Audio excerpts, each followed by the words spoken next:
Antibiotic continue।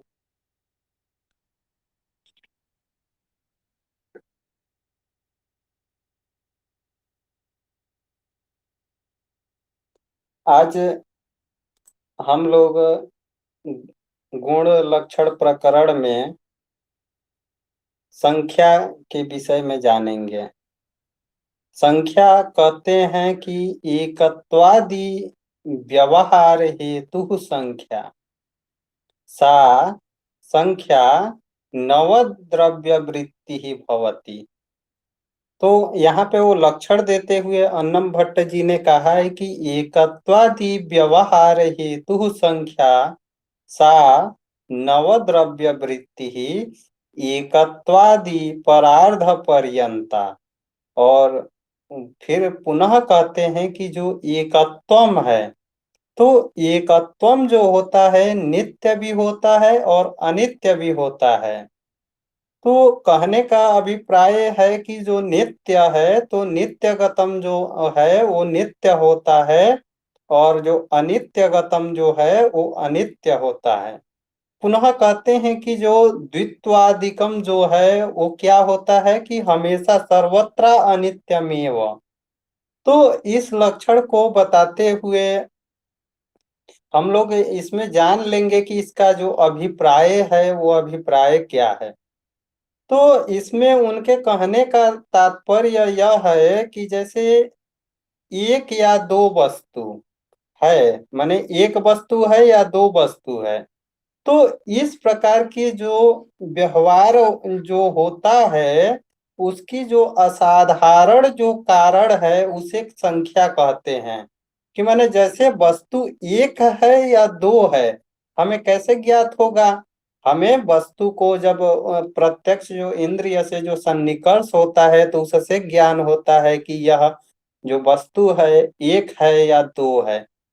तो पुनः इसमें ये होता है, लेकिन क्या होता है कहते हैं कि जैसे किंतु यदि केवल व्यवहार हेतु हो, माने उस लक्षण में केवल व्यवहार हेतु इतना ही अगर लक्षण में रखा जाए तो क्या होगा? तो इसकी जो घट में क्या होगी, अति व्याप्ति हो जाती है।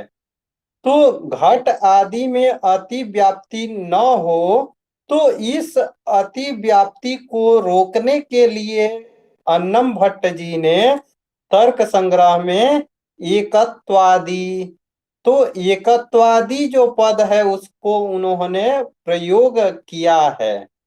पुनः कहते हैं कि जो एकत्वादि संख्या के व्यवहार में जो हेतु है केवल उतना ही, यदि पद प्रयुक्त किया जाए तो कहाँ पे अति व्याप्ति हो जाती है? तो कालादि में अति व्याप्ति हो जाती है। तो उस अति व्याप्ति को रोकने के लिए अन्नम भट्ट जी ने असाधारण जो कारण है, तो असाधारण जो पद है उसको उन्होंने वहां पे प्रयुक्त किया है। तो पुनः प्रश्न एक उठता है कि जो संख्या है, क्या संख्या की कोई अवधि नहीं होती है? माने संख्या की कोई अवधि होती है या नहीं होती है?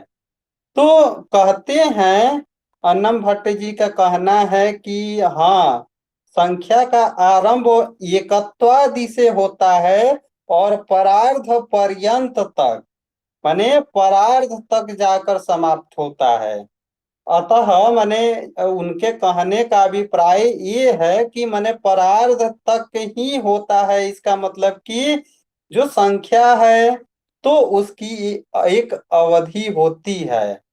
तो पुनः कहते हैं कि संख्या वो परार्ध पर्यंत तक क्या क्या है?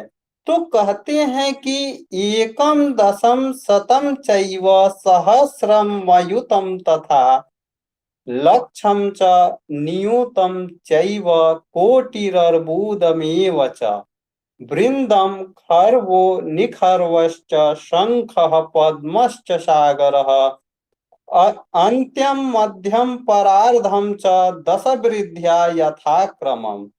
तो इसमें कहने का अभिप्राय ये है कि जैसे एक हो गया, फिर 10 हो गया, फिर 100 हो गया, तो जिसको शतम कह रहे हैं। तो फिर पुनः कहते हैं कि सहस्रम अयुतम, माने सहस्र माने हजार, अयुत माने 10,000, लक्षम माने 1 लाख, न्यूतम माने 10 लाख, कोटि माने 1 करोड़, और अर्बुद का अभिप्राय है कि 10 करोड़, और वृंदम माने 10 करोड़ से फिर उसमें 10 जोड़ दीजिए तो कितना हो जाएगा, 100 करोड़। फिर 100 करोड़ के बाद से उस खरवा बोले, तो 100 में फिर 10 से गुना कर देंगे तो क्या हो जाएगा, 1,000 करोड़। तो 1,000 करोड़ के बाद से फिर 10,000 करोड़ निखरवश्च, और 10,000 करोड़ में 10 से गुना करेंगे तो 1 लाख करोड़, अर्थात संख। तो 1 लाख के बाद से फिर कहे कि पद्मश्च, तो पद्मश्च का यहाँ पे अभिप्राय ये है कि 10,000 जो करोड़ है उसमें फिर 10 से गुना कर दीजिए। तो ऐसे ऐसे करके पद्म होता है, सागर होता है, और फिर अंत्य होता है, फिर मध्यम होता है, उसके बाद से परार्ध होता है। तो अन्नम भट्ट जी के कहने का अभिप्राय ये है कि संख्या का आरंभ 1 से होता है और वह परार्ध पर्यंत तक जाता है, और उसमें क्या करना है, 10 से गुना कर देना है। अगर एक में 10 से गुना करेंगे तो क्या होगा, 10 होगा। 10 में 10 से गुना करेंगे तो क्या होगा, 100 होगा। 100 में पुनः 10 से गुना करेंगे तो क्या होगा, 1,000 होगा। 1,000 में पुनः यदि 10 से गुणा करते हैं तो क्या होगा, तो 1,000 में 100 से गुना करेंगे तो 10,000 हो गया। तो पुनः अगर कहते हैं कि 10,000 में फिर 10 से गुना कर दीजिए तो क्या होगा, तो कहते हैं कि 1 लाख हो जाएगा।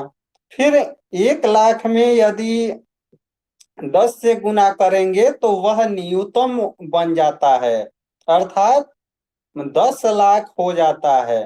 फिर जो 10 जो लाख है उसमें 10 से गुना कर देंगे तो कितना हो जाएगा, 1 करोड़ हो जाएगा, अर्थात उसको कोटि कहेंगे। पुनः अगर 1 करोड़ में 10 से गुना कर देंगे तो क्या हो जाएगा कि अर्बुदम, माने 10 करोड़ हो जाएगा। अर्बुदम का अभिप्राय हुआ 10 करोड़। तो 10 करोड़ में पुनः 10 से गुना कर देंगे तो वह बन जाता है वृंद। पुनः 10 से जब गुना कर देते हैं तो वो बन जाता है खर्व। पुनः उसमें 10 से खर्व में गुना कर देते हैं तो निखर्व बन जाता है। पुनः क्या होता है, शंख होता है, पुनः पद्म होता है। तो ये सब 10 से गुना करने पर बन जाता है, माने किसी भी जो भी संख्या है उसमें 10 से उसमें गुना करते जाइए। तो इस प्रकार अन्नम भट्ट जी कहते हैं कि 1 से संख्या शुरू होती है और वह संख्या जो है 10 तक जाती है। तो आप लोग इसको समझ गए होंगे। एक सेकंड, आपको एक पीडीएफ शेयर कर देता हूं।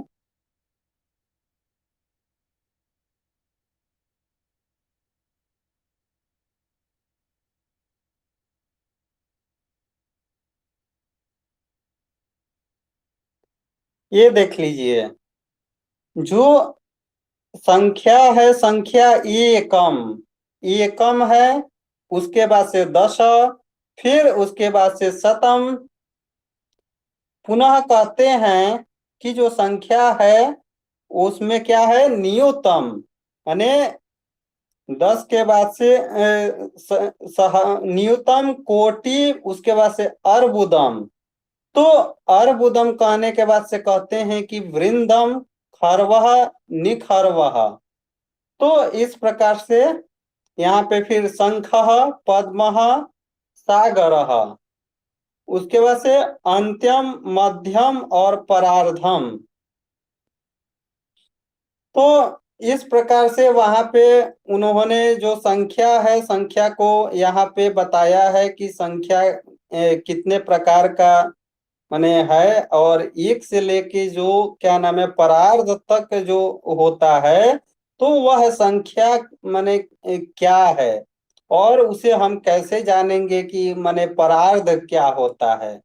तो परार्ध को जानने के लिए उन्होंने बताया है कि उसमें क्या करना चाहिए, 10 से गुना कर देना चाहिए। जैसे एक में 10 से गुना, 10 में फिर पुनः 10 से गुना करने पर, तो ऐसे ही करते करते आप परार्ध तक पहुंच जाएंगे। अर्थात अन्नम भट्ट जी का अभिप्राय है कि जो संख्या होता है, तो संख्या में उसमें भी सीमा होता है। तो वही उस प्रश्न का उत्तर देते हैं। पुनः जो एकत्व जो संख्या है, तो कहाँ होता है, तो नित्य में रहकर नित्य होता है। माने यदि प्रश्न पूछा जाता है नेट और जेआरएफ में कि जो एकत्व संख्या है वह नित्य कब कब होता है, तो इसका उत्तर ये है कि जब जैसे नित्य क्या है, नित्य आकाश है, तो विभू भी है, नित्य भी है, और एक भी है, जो हम लोगों ने वहां पे पीछे पढ़ा था। तो इसीलिए जो पीछे वाली जो बात है उसको भी आप लोग याद रखिएगा। तो कहते हैं कि जो एकत्व जो संख्या है वो नित्य में अर्थात आकाश आदि में रह कर क्या होता है, नित्य होता है। पुनः कहते हैं कि जो अनित्य तब जो अनित्य जो संख्या है वो क्या है, तो जो घटादि में रह कर माने जो घटादि में जो विद्यमान होता है, वह जो अनित्य संख्या है वह क्या होता है, अनित्य होता है। तो पुनः यहाँ पे कहते हैं कि जो द्वित्वादि संख्या क्या माने हमेशा क्या होती है, द्वित्व जो द्वित्वादि जो संख्या है, तो वह सर्वत्र क्या होता है, अनित्य होता है। तो कहते हैं कि जैसे दो घट पिंडों में क्या होता है कि जो एक घट जो पिंड है, तो दूसरा घट जो पिंड है, तो इस प्रकार की अपेक्षा से इसमें तीन प्रकार की उसमें मान्यता बताए हैं। कहे हैं कि माने जो संख्या के जो भेद हैं द्वित्व के भेद से होता है, और पाकज प्रक्रिया के भेद से होता है, और विभागज जो होता है, तो विभागज विभाग की प्रक्रिया से संख्या माने होता है, अनित्य होता है। तो कहते हैं कि द्वित्वे च पाकजोत्पत्तौ विभागे च विभागजे यस्य न स्खलितादि बुद्धि तम वैशेषिकाम विदुः। तो कहते हैं कि बुद्धि से उत्पन्न होने से जो द्वित्व जो संख्या उत्पन्न होती है, एवं अपेक्षा बुद्धि के नाश से जो द्वित्व जो संख्या है वह नष्ट हो जाती है। तो इसीलिए कहते हैं कि अगर नष्ट हो जाता है तो क्या होगा, नित्य होगा या अनित्य होगा, अनित्य होगा। तो यही हम लोगों को जानना है। तो हम लोगों ने संख्या को समझ लिया। अब आगे इसके माने अग्रिम जो गुण प्रकरण का जो लक्षण है वो परिमाण है। तो जो परिमाण को हम लोग उस और उसके भेद को जानेंगे, तो जो अन्नम भट्ट जी हैं, तो अन्नम भट्ट जी कहते हैं कि मान व्यवहारा साधारणम कारणम परि परिम परिमाणम, तो परिमाण उसको कहते हैं। तो वह क्या होता है कि नवद्रव्य वृत्ति ही, वह भी उसमें भी जो नवद्रव्य वृत्ति होता है, और वह चार प्रकार का होता है। तो वह चार प्रकार का होता है। तो कहते हैं कि वह चार प्रकार का क्या है, तो कहते हैं कि वह अणु होता है, महत होता है, और दीर्घ होता है, और ह्रस्व होता है। तो इस भेद से जो परिमाण जो है वह चार प्रकार का होता है, हमें ऐसा समझना चाहिए। तो मान जो शब्द है, मान क्या है? मान व्यवहार व्यवहारा जो कारण जो बताया गया है, तो मान कहते हैं परिमाप को, जिससे हम लोग मापते हैं किसी भी वस्तु को। जैसे मान लीजिए कि अगर आलू लेना है 1 किलो, तो उसको कैसे मापेंगे? बटखरे से। लेकिन अगर तेल इत्यादि का जो माप करना हो, आधा लीटर 1 लीटर, तो उस प्रकार माने जिससे मापा जाता है, तो वह मान होता है कि हमने एक मान स्थापित कर दिया कि 1 लीटर तेल है, आधा लीटर तेल है, और यह इसका क्या है? परिमाप है। बिना परिमाप के माने हम कैसे कह सकते हैं कि जो आपने सामग्री दिया है वह 1 किलो ही है? तो उसके लिए मान शब्द का प्रयोग अन्नम भट्ट जी ने कहा है। तो कहते हैं कि जो मान जो परिमाप के व्यवहार का जो असाधारण जो कारण होता है, वह परिमाण होता है, अर्थात परिमाण नामक गुण उसको कहते हैं।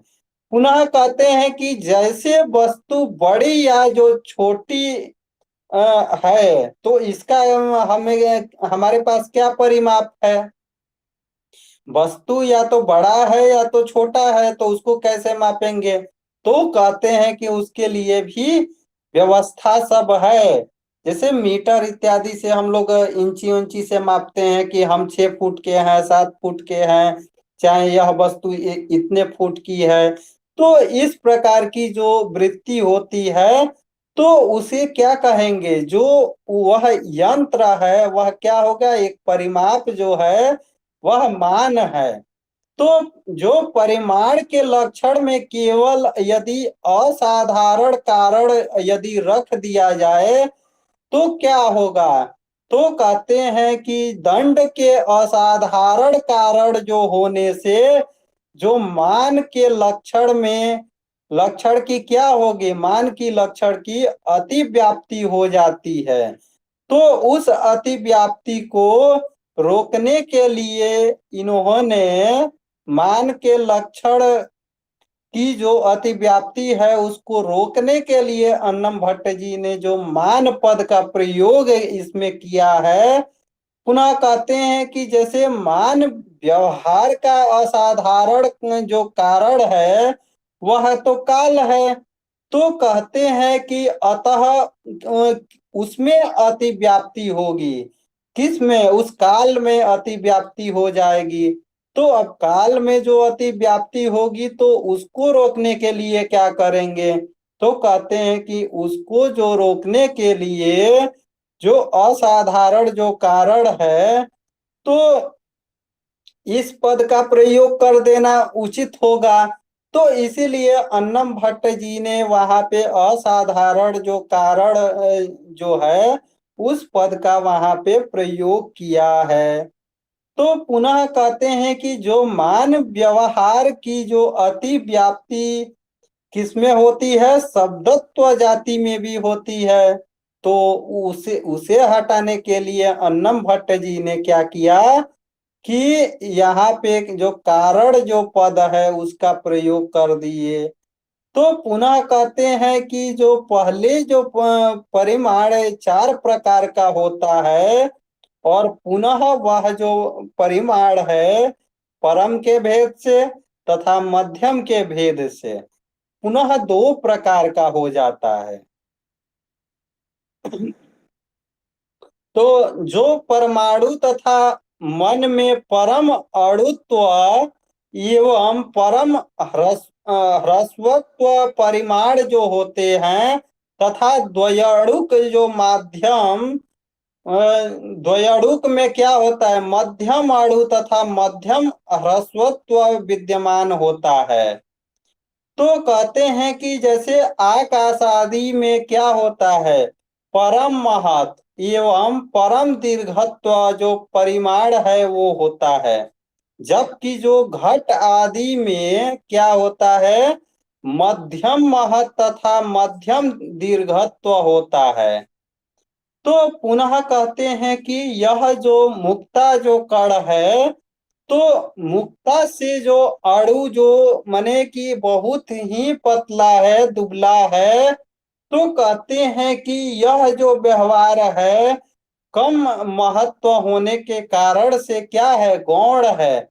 तो इसी प्रकार पुनः कहते हैं कि पताका से जो पंखा क्या है, ह्रस्व है अर्थात छोटा है। तो यह क्या है कि व्यवहार जो यह व्यवहार कम दीर्घत्व का आश्रय जो हो जाता है, तो इसीलिए कहते हैं कि ये भी जो है गौण है। तो परम और मध्यम ये दोनों क्या है, गौण है। इस बात को भी ध्यान में हमें रखना चाहिए। तो पुनः यदि हम लोग देखते हैं, एक सेकेंड,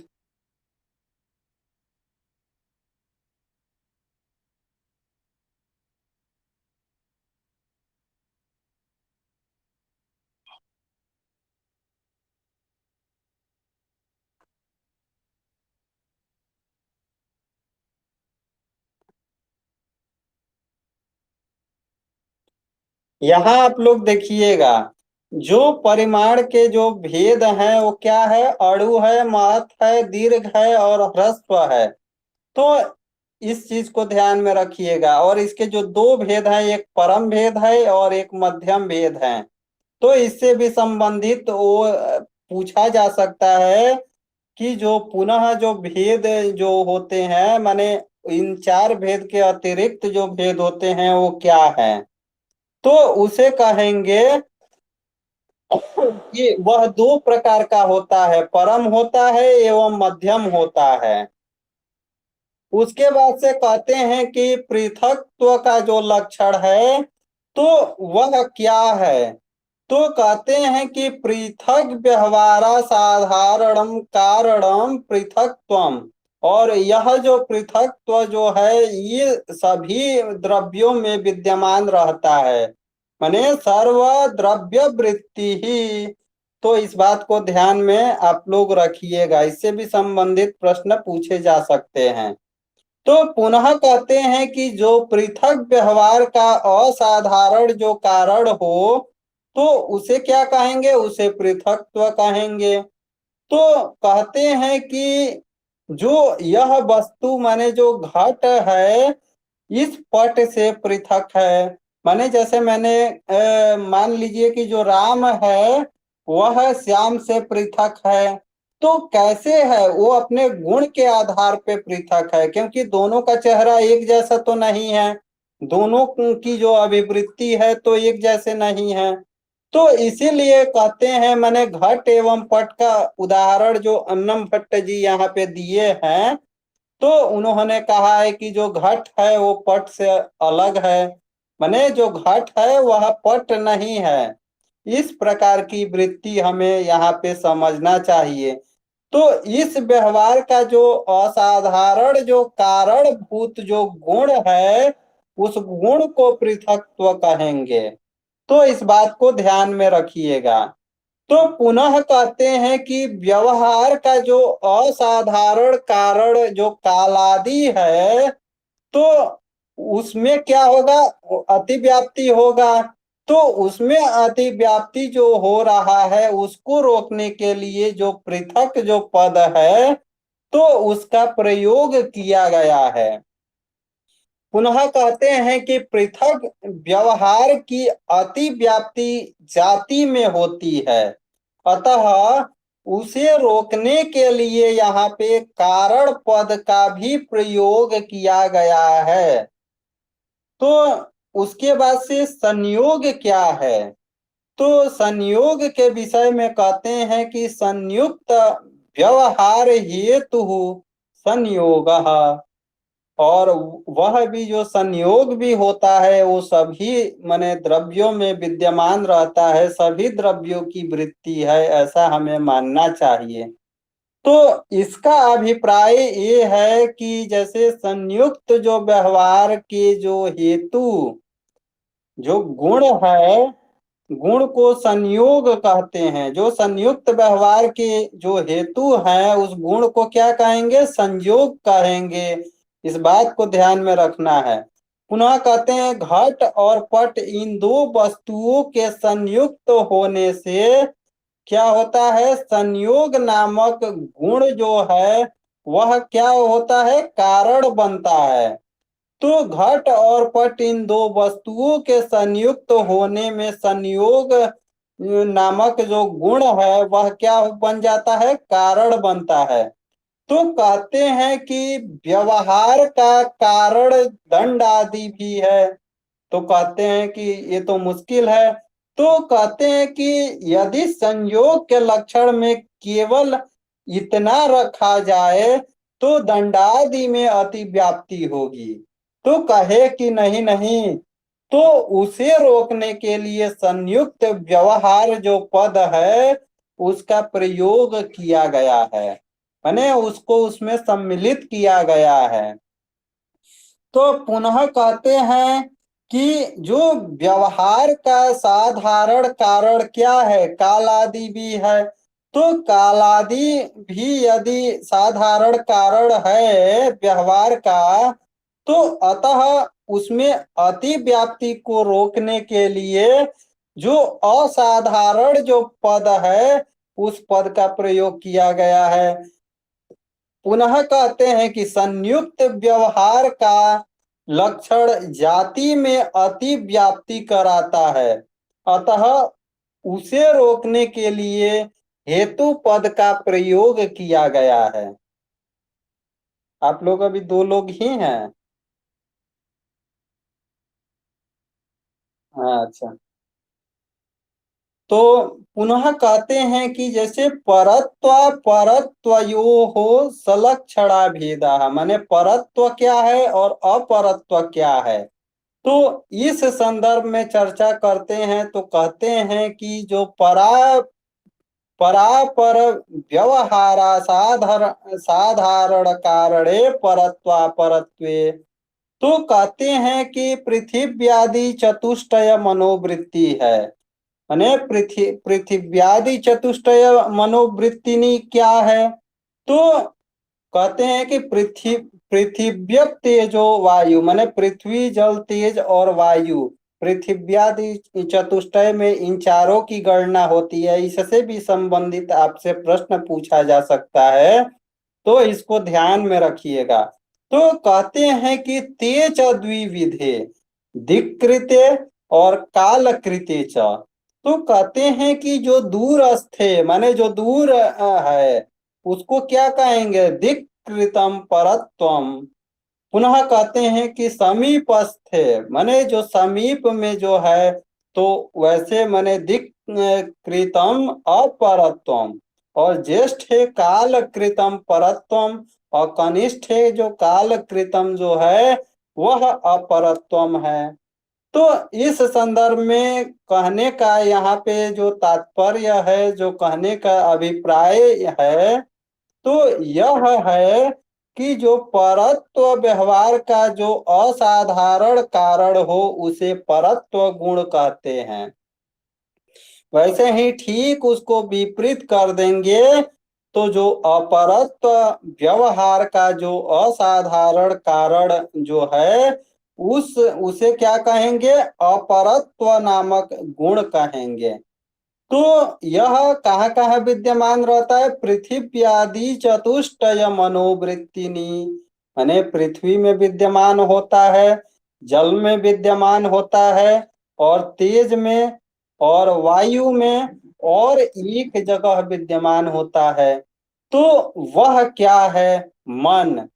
तो इन पांच स्थानों में जो परत्व और अपरत्व जो गुण है विद्यमान रहता है।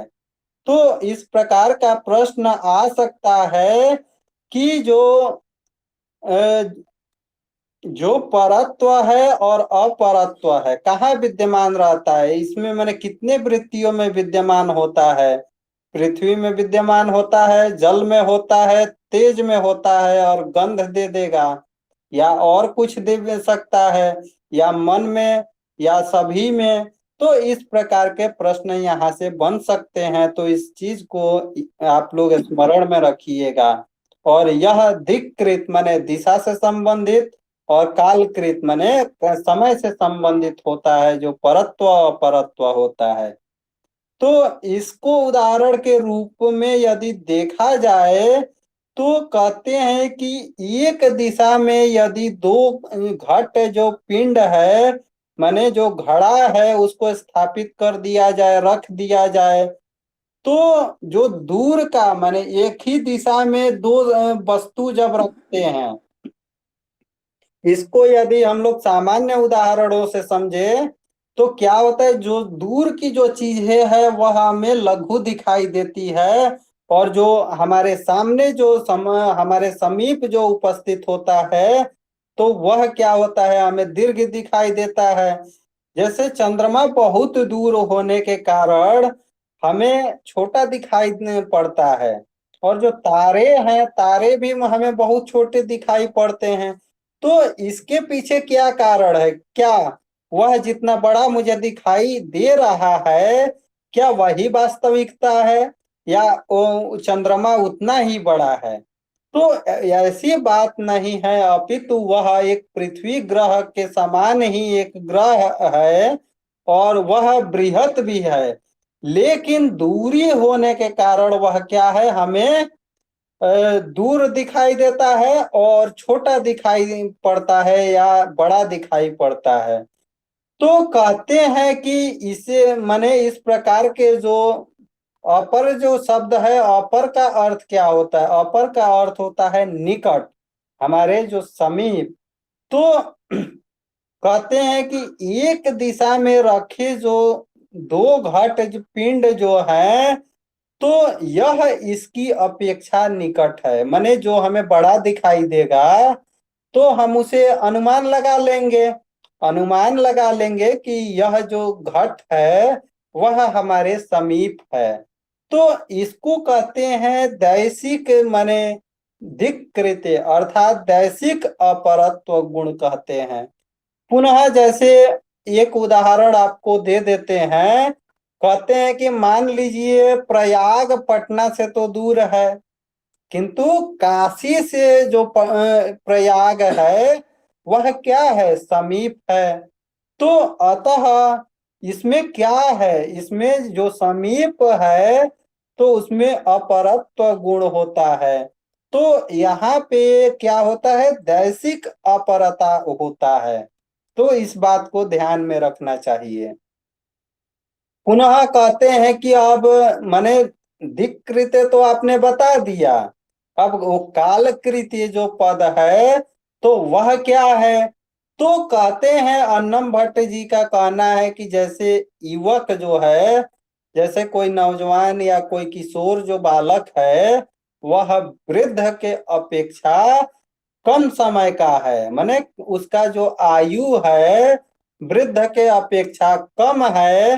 तो वही कहते हैं कि इसका मतलब यह है कि वह जो छोटा है तो वह क्या है, वो कालिक अपरता है, माने उस छोटे में कनिष्ठे में जो अपरत्व जो गुण है तो उसको कालिक अपरत्व कहेंगे।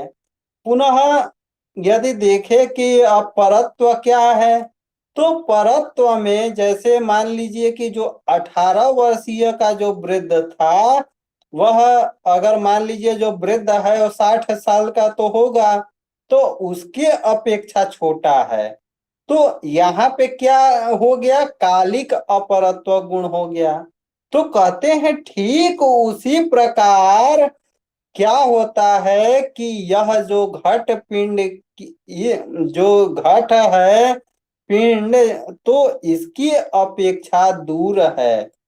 तो इस जो घट की अपेक्षा दूर है तो इसमें क्या कहेंगे, तो यहाँ पे दैसिक परत्व गुण है, माने जो दूर में है, दूरस्थ है तो परत्वम, तो जो दूर होगा वहां पे क्या होगा, परत्व होगा, परत्व नामक गुण होगा।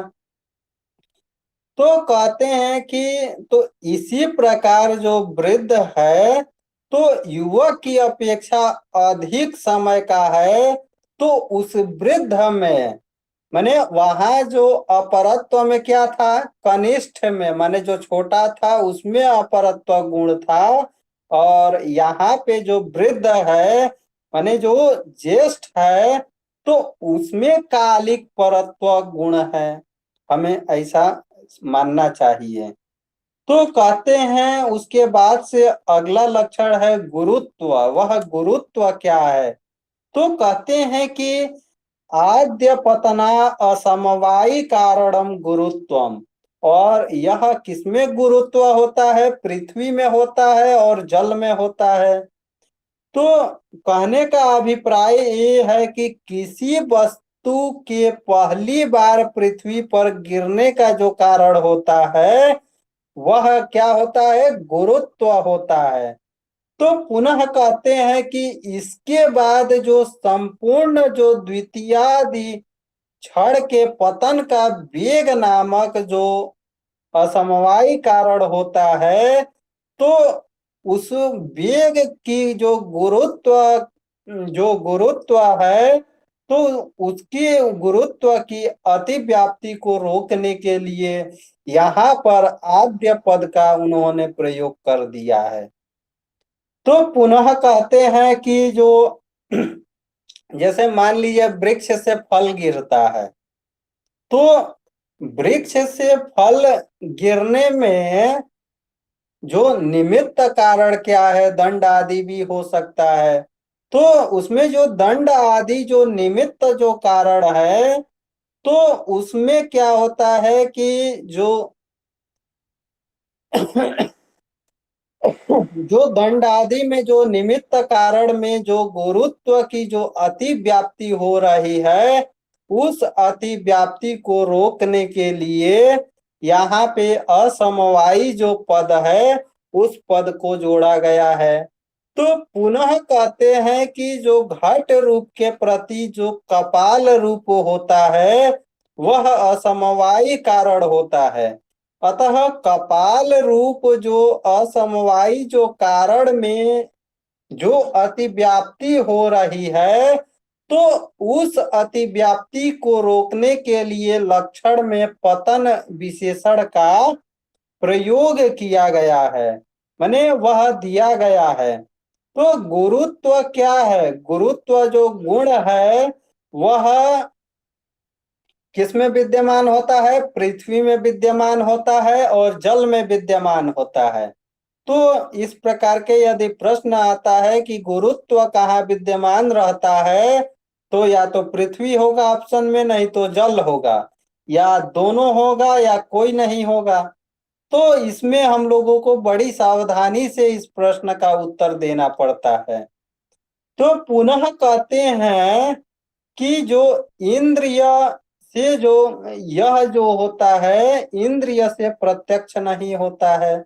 माने जो फल गिर गिर रहा है जमीन पर, जो ग्रेविटी जो हो रही है, जो गुरुत्वाकर्षण जो हो रहा है, तो वह क्या मुझे दिखाई देता है कि पृथ्वी जो है, तो पृथ्वी खींच रहा है।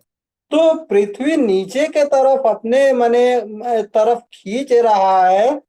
तो इसकी जो प्रतीति हमें होती है, न कि प्रत्यक्ष हम लोग देख सकते हैं, माने प्रत्यक्ष इंद्रिय से हम गुरुत्वाकर्षण को नहीं देखे हैं।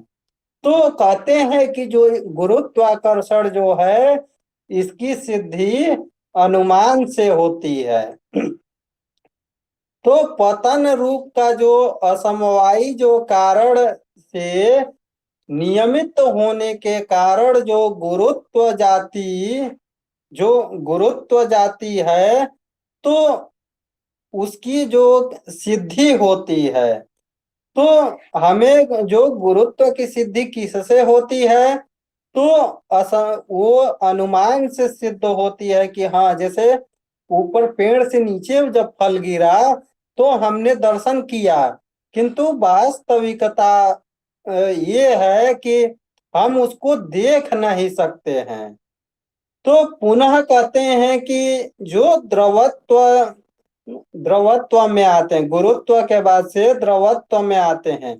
तो द्रवत्व के विषय में बताते हैं कि आद्य स्यंदना असमवायी कारणम द्रवत्वम। तो कहने का अभिप्राय ये है कि जो चंदन जिसमें होता है, माने जो चूने वाली प्रक्रिया जो होती है, मैं उसको द्रवत्व कहते हैं। तो इसको आगे आपको बताएंगे। तो पुनः कहते हैं कि पृथ्वी जल तेजो वृत्ति ही। तो पृथ्वी में विद्यमान होता है, जल में विद्यमान होता है और तेज में विद्यमान होता है। तो इसके कहते हैं कि इसके दो भेद हैं, सांसिद्धिक भेद हैं और नैमित्तिक भेद हैं। तो कहते हैं कि सांसिद्धिकम नैमित्तिकम च। तो सांसिद्धिकम कहाँ पे होता है? जल में होता है। तो सांसिद्धिकम जले, नैमित्तिकम जो है वो पृथ्वी तेजसो, माने पृथ्वी में होता है और तेज में होता है। तो कहते हैं कि पृथिव्याम, जो पृथ्वी में होता है वो क्या होता है? तो घृता दावा दावा दावग्री संयोगजम द्रवत्वम। और जो तेजसी, तो तेजसी में क्या होता है? होता है सुवर्णादौ। तो पुनः कहते हैं कि जो किसी भी वस्तु के पहली बार चुने, अर्थात जैसे मान लीजिए कि अगर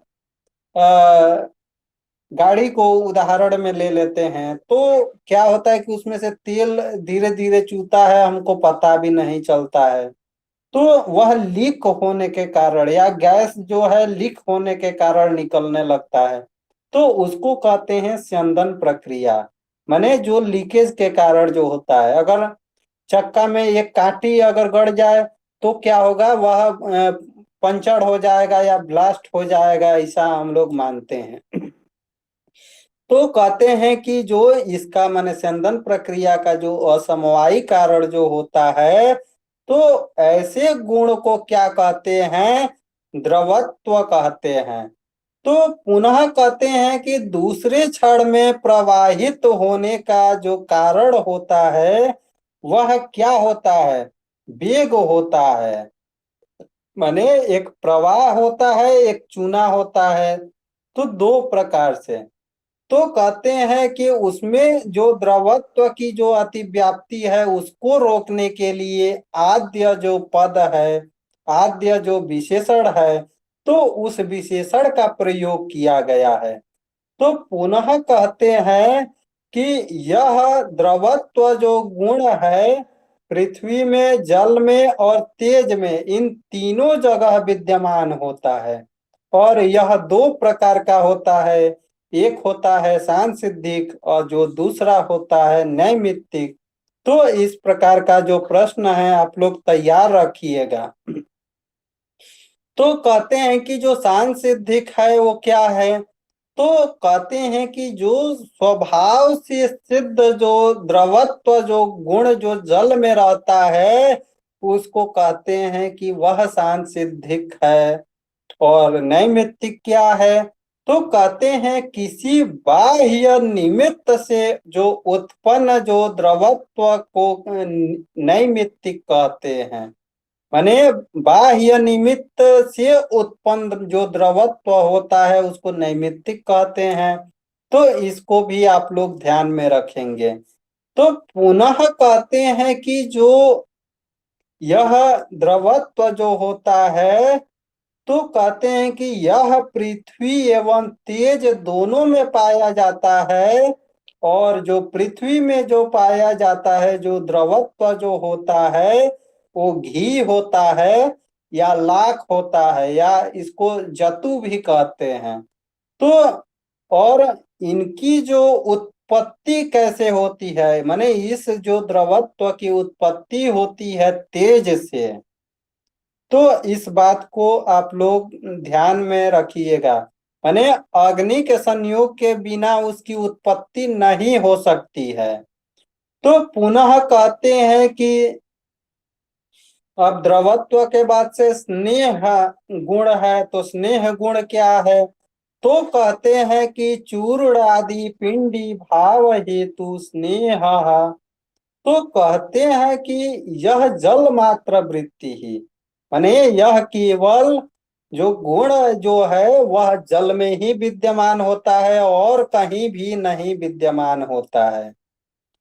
तो कहते हैं इसका अभिप्राय ये है कि जैसे चूर्ण या पीसे गए पदार्थ के पिंडी भाव का जो हेतु होता है, तो उस हेतु को स्नेह कहते हैं। और जो स्नेह है वह केवल जल में ही विद्यमान रहता है, अन्यत्र नहीं। तो जैसे मिट्टी आदि जो वस्तु है, तो उसमें जो चूर्ण की जाती है, तो उसकी उसका जो पिंड जो भाव है, अर्थात माने जो संयोग है, तो उस संयोग का जो निमित्त कारण है, उस कारण को कहेंगे कि वह स्नेह है। तो वस्तुओं के एक वस्तुओं के एकत्र होने का जो कारण है वो तो काल भी है, अर्थात समय जो है वह भी तो वस्तुओं के एकत्र होने का कारण है। तो कहते हैं कि स्नेह की अतिव्याप्ति उसमें हो जाएगी, अर्थात काल में हो जाएगी। तो उस अतिव्याप्ति को रोकने के लिए यहाँ पे गुण जो पद है, तो उस गुण पद का प्रयोग किया गया है। पुनः कहते हैं कि जो रूपादि चूर्ण होने के कारण या कहते हैं कि या उसमें जो विद्यमान जो अति व्याप्ति है, तो उसको रोकने के लिए यहाँ पे लक्षण में जो पिंडी भाव है उस शब्द का, उस विशेषण का प्रयोग किया गया है। तो कहते हैं कि जैसे इस स्नेह का जो गुण है, तो वह गुण क्या होता है? प्रत्यक्ष होता है। तो ये प्रश्न आ सकता है कि स्नेह का जो गुण है प्रत्यक्ष होता है या अप्रत्यक्ष होता है, या दोनों होता है, या कोई नहीं होता है। तो इस प्रकार के प्रश्न आपको पूछे जा सकते हैं, तो इसको भी आप लोग ध्यान में रखेंगे। तो कहते हैं कि स्नेहत्व जो जाति है, तो जो स्नेहत्व जाति का त्वक इंद्रिय से प्रत्यक्ष होता है। और जो घी जो है और जो तेल आदि है, तो इनमें जो विद्यमान जो स्नेह गुण है वह किससे होता है? तो वह जल के कारण होता है। तो हम लोगों को ये मानना चाहिए कि जो स्नेह है दो प्रकार से होता है। एक तो या तो स्पर्श, ये माने जो त्वग इंद्रिय स्पर्श मात्र से स्नेह की प्रतीति होती है, और जो दूसरी जो प्रतीति है, तो वह प्रतीति जल से होती है। तो जो स्नेह का जो पिंडी भाव है, तो उसको क्या कहेंगे? उसको स्नेह कहते हैं, और यह केवल जल में विद्यमान होता है। तो इस विषय को आप लोग यहीं तक अभी रहने दीजिए, और उसके बाद से क्या नाम है, आप लोगों को समझ में आया? मानसी जी, कोई दिक्कत? कहीं भी समस्या हो तो आप लोग पूछ सकते हैं।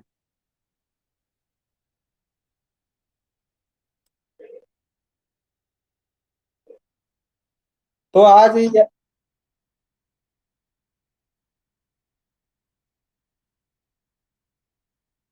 मटेरियल आप लोगों को दिया जाएगा, वो जो जितने भी प्रश्न पत्र बना रहे हैं ना, जितने भी प्रश्न बना रहे हैं, तो उस सब को आपको देंगे। ये सब मटेरियल लेके आप क्या करेंगे? इसको तो आप किताब से भी जो इसका लक्षण है और उदाहरण है, आप उसका अध्ययन कर सकती हैं।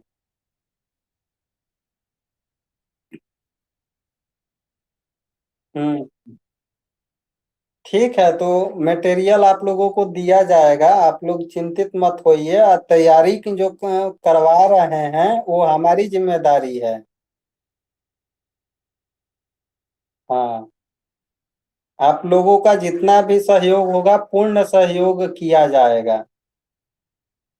और कोशिश है कि मुझे लगता है कि इस सप्ताह में नहीं, अगले सप्ताह में तर्क संग्रह मैं इसको मैंने संपूर्ण कर देंगे। मैंने कम से कम टारगेट है रहेगा कि 15 या 20 दिन के अंदर एक पुस्तक आप लोगों को मैंने पढ़ा दिया जाए। हाँ, कम से कम 10 पुस्तक का भी अध्ययन रहेगा तो कुछ गाइड भी सहयोग करेगा, लेकिन पुस्तक का अध्ययन यदि नहीं करते हैं तो उससे हमें कोई जानकारी माने खास जानकारी नहीं मिलेगी।